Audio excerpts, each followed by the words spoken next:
कि देख कर राम जी को जनक नंदिनी, देख कर राम जी को जनक नंदिनी, बाग में वो खड़ी की खड़ी रह गई, बाग में वो खड़ी की खड़ी रह गई।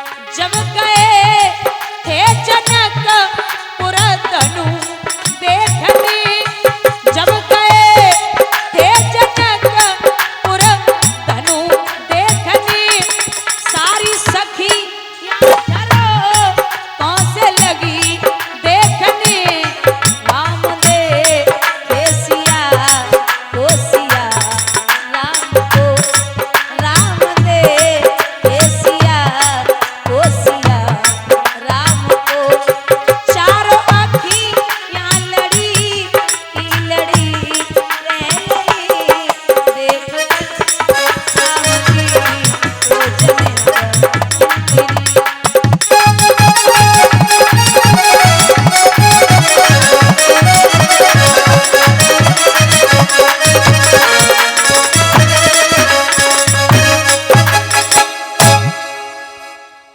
मैया सीता से एक चतुर सहेली बोली कि बहना, गौतम ऋषि की नारे अहिल्या पद चरण कमल रजतारी है, सुनता हूँ स्वामी जादू है, हे नाथ तुम्हारे पंकज में पत्थर में जान डालने की वो शक्ति नाथ है चरण में। अब मैं समझ गया कि आपके अलावा उस धनुष को कोई तोड़ने वाला नहीं है। अच्छा, एक बात और है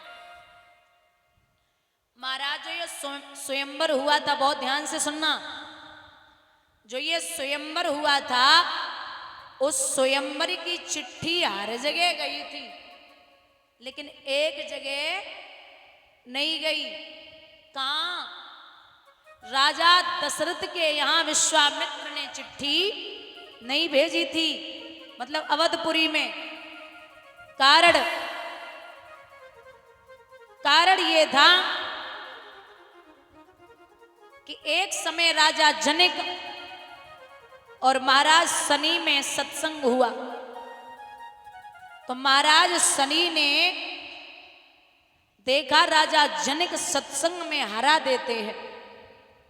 शनि महाराज चिढ़ गए, उन्होंने कुदृष्टि डाल करके जो बाग राजा जनक के यहाँ था, जिस पे रोज नए ताजे फूल आते थे, उस बाग को कुदृष्टि डाल करके राख का ढेर बना दिया। राजा जनक को बड़ी परेशानी हुई, उन्होंने जगह बेजगह पत्र भेजे और कहा है महाराज कोई युक्ति बताइए, मेरा बाग राख का ढेर बन गया, ये ठीक कैसे होगा। तो संत विद्वान आए, उन्होंने कहा कि अगर कोई महापुरुष एक कच्चा धागा लेके कच्चे घड़े में बांध के कुएं से पानी निकाल के और बाग में छिड़काव कर दे तो बाग हरा भरा हो जाएगा। अब ये पत्र भेजा गया कि कोई महापुरुष हो तो कच्चा धागा लेके कच्चे घड़े में बांध के कुएं से पानी निकाल के बाग में डाल दे। ये चिट्ठी हर जगह गई तो राजा दशरथ ने भी पढ़ी, एक चिट्ठी राजा दशरथ ने भी पढ़ी। परीक्षित, दिक्कत ये है कि कोई भी संत, कोई भी महापुरुष धागा कच्चा लेकर के कच्चे घड़े में बांध के जब कुएं में डाल रहा तो जैसे ही बाहर को खींचता है, कहीं धागा टूट जाता, कहीं घड़ा फूट जाता। राजा दशरथ ने विचार किया कि जब ये काम दुनिया का कोई पुरुष नहीं कर पाया तो मैं क्या करके दिखा दूंगा। अब इतनी चिंता में है कि अगर हम गए और ये काम न कर पाया तो अवधपुरी की बदनामी है, और अगर नहीं गए तब भी बदनामी है कि वो फलाने राजा आए नहीं। मैया कौशल्या भोजन लेके पहुंची तो राजा दशरथ ने कहा कि देवी आप भोजन यहीं रख दो, मैं बाद में खा लूंगा। बुजुर्गों, 1 दिन 2 दिन 3 दिन 7 दिन है गए, राजा दशरथ ने भोजन नहीं किया। पलंग के नीचे थाली सरका देते और 7 दिन से भोजन नहीं कर रहे। 8वें दिन एक मेहतर आया, उस मेहतर ने जवाब दिया रानी से कि देवी महाराज कहाँ है, राज्य में नहीं जाते? तो बोले पता नहीं, वो 7 दिन हो गए बाहर नहीं निकले हैं। बोले मुझे मिलवा दो। बोले चले जाओ। तो जाकर के पहुंचे, मेहतर राजा दशरथ को प्रणाम करते हैं, महाराज आप एक बात बताइए, क्या आपने राज्य में आना बंद क्यों कर दिया? राजा दशरथ बोले कोई बात नहीं। अरे बताइए ना महाराज, क्या चिंता है, आप राज्य में क्यों नहीं आए? बोले कोई बात नहीं। मेहतर बोला महाराज बताइए ना।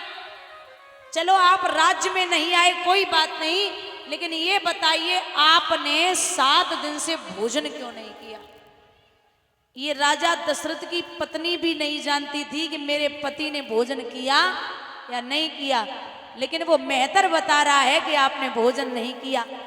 राजा अचंभित हो गए और जवाब देते हैं कि तुझे कैसे पता कि मैंने भोजन किया या नहीं किया?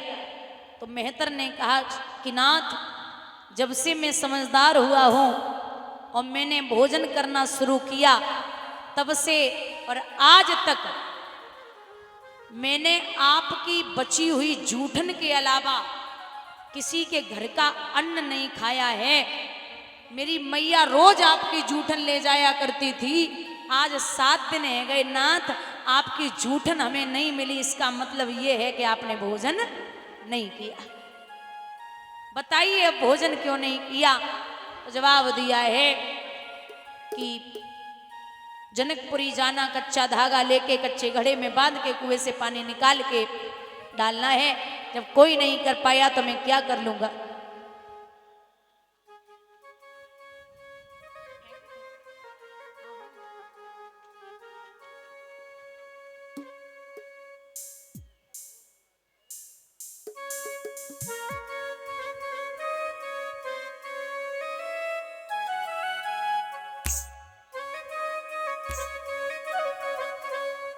मेहतर बोला आप उठिए, आप उठिए और भोजन करिए। मेहतर ने राजा दशरथ से कहा कि भोजन करो। राजा ने भोजन किया, रोज की भांति जूठन छोड़ी। जूठन मेहतर ने खाई और पानी पिया और कहा आप यहीं रहिए, मैं जाता हूं। मेहतर वहां से चला। एक नहीं महाराज 10 घड़े बराबर मेहतर ने कच्चा धागा लेके कच्चे घड़े में बांध के निकाल के और बाग में छिड़काव कर दिया। बाग हरा भरा हो गया। अब देवतागण फूल बरसाने लगे कि जो कोई नहीं कर पाया वो अवधपुरी के मेहतरों ने कर दिखाया। ये बात वहीं खत्म नहीं हुई। जब स्वयंवर हुआ है तो राजा जनक ने विचार किया कि जो कोई नहीं कर पाया वो मेहतरों ने कर दिखाया, और अगर मैंने एक पत्र अवधपुरी में भेज दिया और क्या पता राजा दशरथ ने अपने बच्चों की जगह किसी मेहतर को भेज दिया, और कहो मेहतर ने अगर धनुष दो तो सीता तो भेजनी पड़ेंगी। इसीलिए महाराज अवधपुरी में चिट्ठी नहीं गई। बोलिए गोविंद भगवान की। भैया कहते हैं यहां रात्रि भर जनकपुरी में विश्राम किया। सुबह विश्वामित्र ने पुत्रों को भेजा, जाओ बाग से फूल लेके आओ। उसी बाग में मैया सीता गौरी माँ का पूजन करने के लिए चली, क्योंकि चकोर चारू चौपड़ वाला बगिया के बीच सरोवर था। बस उसी सरोवर के समीप श्री गिरिजा जी का मंदिर था। राम ने सीता को देखा, सीता ने राम को देखा, संसार को नचाने वाला खुद नाचने लगा। लिखते हैं विद्वान कि पड़ गए प्रेम की डोरी में और चित चोर आप चित चोर हुए, सिय रूप अलंकिक रूप बना राघव के नैन चकोर हुए।